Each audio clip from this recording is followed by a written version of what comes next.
네, 금요일 이 시간 함께하는 이현진, 권혁준 전문가님 안녕하세요. 안녕하세요. 냉철하게 상황을 분석하는 분쟁 해결사 이현진입니다. 네, 안녕하세요. 다정함 속 불꽃 같은 열정 분쟁 파이터 권혁준입니다. 네. 자, 그럼 오늘은 지난주에 전문가님들이 직접 만나서 상담해 드린 사례부터 저희가 살펴볼게요. 저희가 방송에 맞게 재구성을 했는데요. 함께 들어보시죠.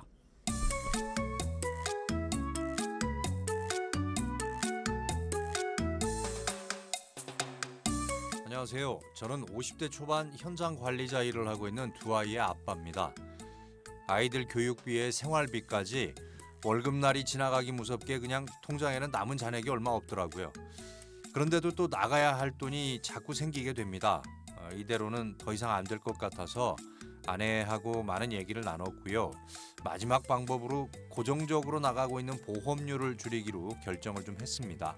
방송을 통해서 많은 분들이 도움을 받으시는 것 같은데 저희도 좀 도움을 받을 수 있을까요?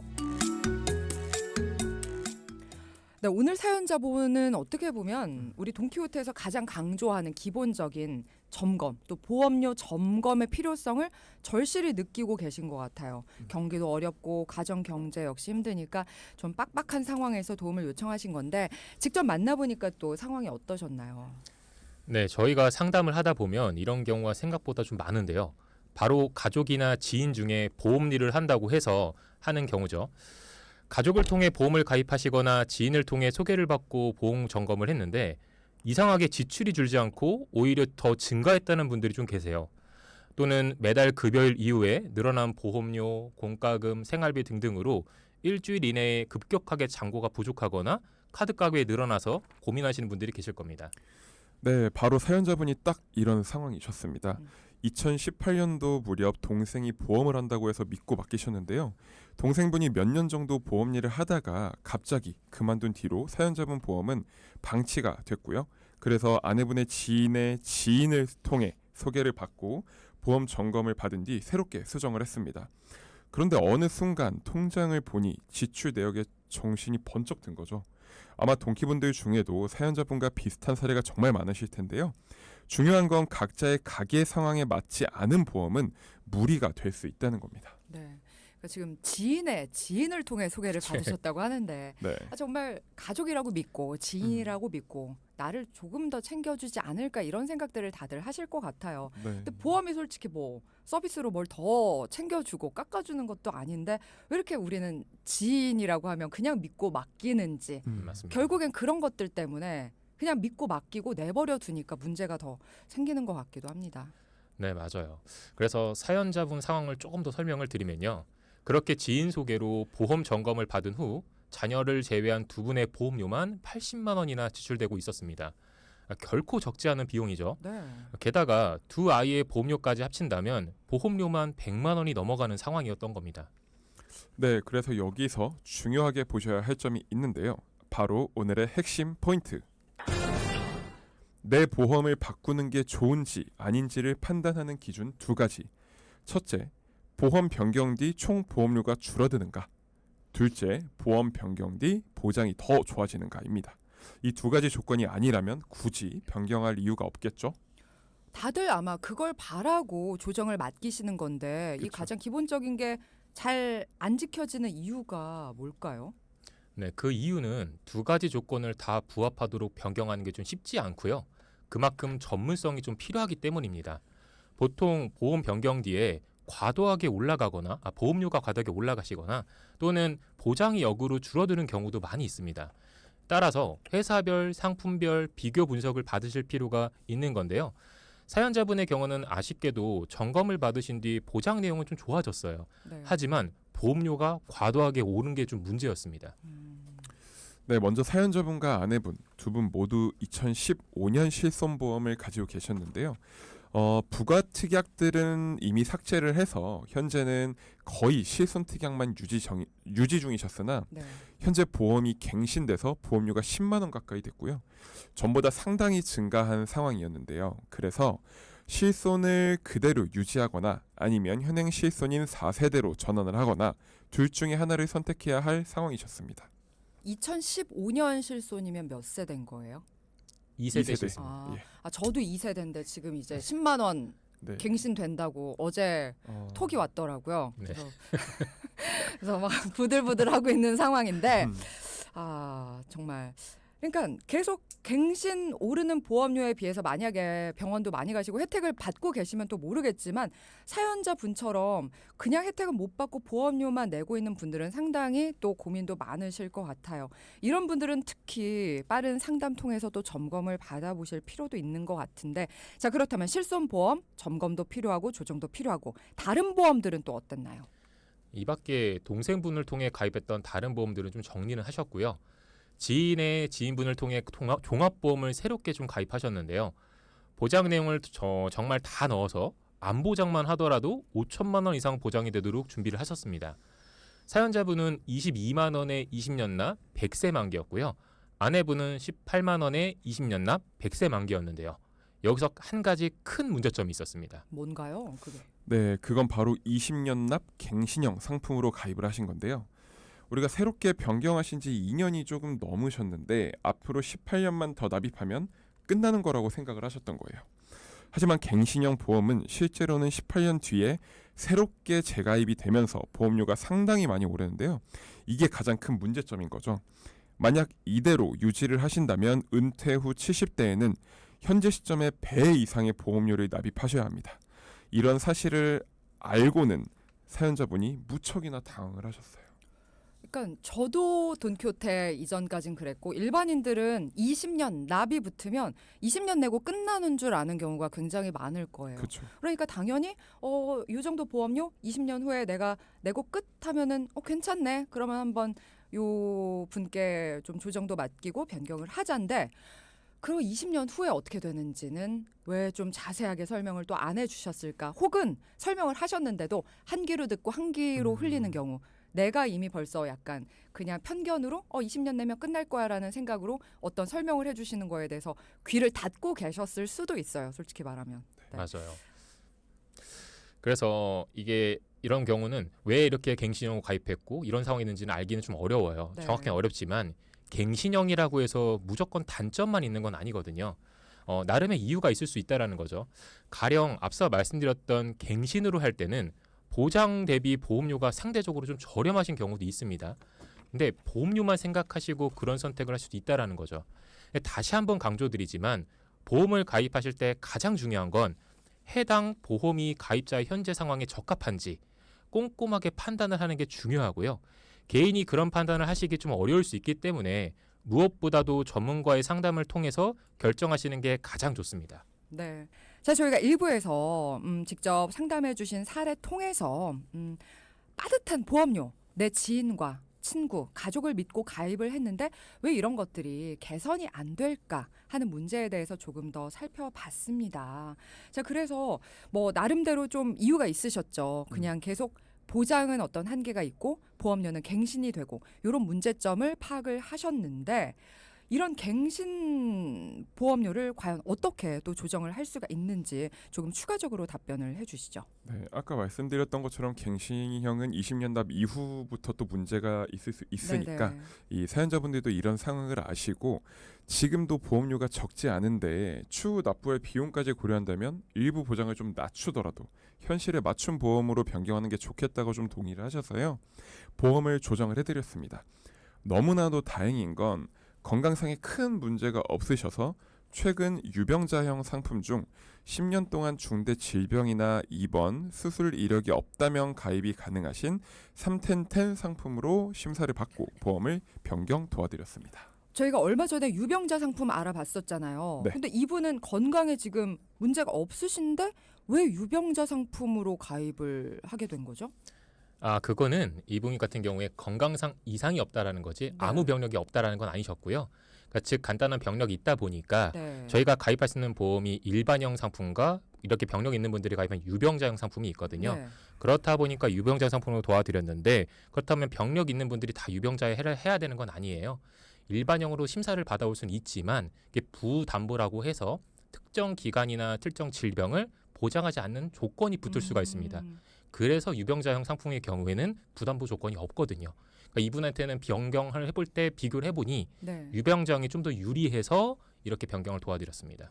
아, 정말 그러니까 생각지도 못한 방법 같아요. 네. 이게 그러니까 유병자 보험이라고 해서 절대 무슨 뭐 어떤 제약이 붙거나 손해를 보는 보험인 건 아니잖아요. 네. 오히려 말씀하신 대로 부담보 같은 제약이 없기 때문에 더 유리할 수도 있다. 그러니까 정말 이런 거 진짜 전문가들만 할 수 있는 방법 같습니다. 최적의 효율적인 방법을 찾아서 이렇게 도와주셨고, 자 그러면은 이분은 최종적으로 보험이 어떻게 좀 정리가 됐는지 마무리가 됐는지 정리 좀 부탁드릴게요. 네, 4인 가족 총 보험료가 100만 원이 넘는 상황이었지만 두 자녀분의 보험은 10만 원 내외 수준으로 각자 부담하겠다고 해서 넘겨줬고요. 네. 사연자분의 경우 실손보험은 전환 실손으로 3만 원대로 변경하셨고 종합보험은 간편보험으로 해서 23만 원 비갱신형으로 맞춰서 변경을 해드렸습니다. 다만 기존 대비 보장에서는 안보장이 5천만 원에서 3천만 원으로 줄었지만 대신 비갱신형으로 변경을 해서 다른 보장은 동일한 보장 수준으로 맞춰서 변경해 드렸고요. 그리고 운전자 보험도 과거 보장이 협소한 상품에서 만 원대로 보장 문제가 없도록 변경을 해드렸고 마지막으로 저축성 보험 20만 원 있으셨는데 수익률이 많이 떨어지고 환급성이 좀 떨어지다 보니까 이 부분을 해지하셔서 과거보다 높은 고정금리 5%짜리 상품으로 변경해 드렸습니다. 저축성 보험은 저축이 아닌 거예요? 저축이라 보시면 됩니다. 네. 네. 어... 저희가 흔히 말하는 보험들은 대부분 네. 보장성 보험이고요. 네. 마지막에 도와드린 건 이제 저축성 상품으로 또 안내를 도와드린 거고요. 네. 아내분의 경우도 실손 전환을 해서 3만 원대로 변경을 도와드렸고요. 종합보험은 갱신형 보험을 비갱신형 간편보험으로 18만 원으로 변경을 해드렸습니다. 남편분과 동일하게 암 보장이 기존 갱신형 5천만 원이었지만 3천만 원 진단금으로 비갱신형 조정을 했고요. 대신 일회성 지급 형태가 아닌 1년 단위로 반복 지급이 가능한 암 주요 치료비 특약으로 변경을 도와드렸어요. 아내분 역시 운전을 많이 하셔서 현행 기준 보장 문제가 없도록 운전자 보험을 만 원대로 변경을 해드렸습니다. 그래서 두 분 총 보험료 80만 원에서 49만 원으로 확 줄여드렸습니다. 네. 자 그럼 저희 동키분들이 질문 주신 것 한 가지 더 살펴볼게요. 먼저 8074번님이 질문을 주셨는데요. 곧 신혼여행을 가는 30대 예비 신부입니다. 그럴 일 없겠지만 혹시 외국 여행에 가서 아프거나 다치는 경우에 보험 혜택을 받을 수 있을까요? 여행자 보험 말고 기존에 갖고 있던 개인 보험에서요. 라고 문의를 주셨네요. 될까요? 이 질문에 답변을 드리면 우선 혜택을 받을 수 있는 보험도 있고 아닌 보험도 있다고 말씀드릴 수 있을 것 같아요. 이럴 수도 저럴 수도 있다고 하니까 그러니까 일단 먼저 본인의 보험부터 철저히 체크를 하셔야 될 것 같고 만약에 될 줄 알고 갔다가 안 되면 해외에서 정말 난리 나는 경우들이 있잖아요. 맞습니다. 그래서 상황이 애매모호하죠. 네. 그래서 일단은 가장 기본적인 실손 보험만 먼저 말씀을 좀 드리겠습니다. 실손은 해외에서는 병원비 보장을 하지 않습니다. 그래서 여행자 보험을 가입하고 외국 여행을 하셔야 하는데요. 여행자 보험이 단순히 물건을 잃어버리거나 비행기가 연착됐을 경우에만 활용하는 보험이 아니거든요. 우리나라 의료보험 체계가 워낙 잘 되어 있는 나라잖아요. 그래서 병원비가 상대적으로 저렴한 편이지만 외국에서는 병원비가 정말 많이 나올 수가 있죠. 그런데 많이들 가지고 계신 실손보험 약관에는 국내 의료기관, 즉 국내 병원에서의 병원비만 보장한다라고 적혀 있기 때문입니다. 네. 네, 그렇기 때문에 해외 여행 전에 여행자 보험을 가입하실 때 꼭 해외 실손 의료비 특약이 들어있는지 확인을 하셔야 합니다. 그리고 앞서 이은진 전문가님이 혜택을 받을 수 있는 보험도 있다고 말씀을 해주셨죠. 이건 실제 사례를 좀 말씀드릴게요. 제가 상담한 분 중에 해외 여행 중에 앉아 계시다가 일어나는 순간 갑자기 눈앞이 깜깜해지면서 머리가 어지러워서 그만 쿵 하고 넘어진 분이 계세요. 넘어지면서 이마에 충격이 가해져 피가 많이 나신 거죠. 주변 분들 도움으로 앰뷸런스를 타고 병원에 이송이 되셨습니다. 병원에 도착해보니 이마에 난 상처가 생각보다 깊어서 봉합수술까지 하셨습니다. 네. 그러니까 상대적으로 우리나라가 이 의료 혜택이 너무 잘 돼 있다 보니까 정말 외국에서 정말 큰 낭패를 본 사례들을 저도 많이 들었어요. 그래서 저도 얼마 전에 외국을 갈 때 당연히 이제 해외여행을 떠나기 전에 준비할 항목으로 해외여행 그 보험을 해놨는데 이게 여러 가지 챙기다 보니까 저도 깜빡한 거예요. 그래서 비행기를 타러 들어가면서 맞다. 나 안 들었다. 이게 알게 된 거죠. 그래서 비행기에 이제 들어가서 해야 되니까 왜냐하면 정말 외국에서 낭패 본 사례들을 너무 많이 들어서 그 이제 승무원분이 이제 전화기 이렇게 놓으시고 이제 뭐 비행기 하라는데 모드로, 네.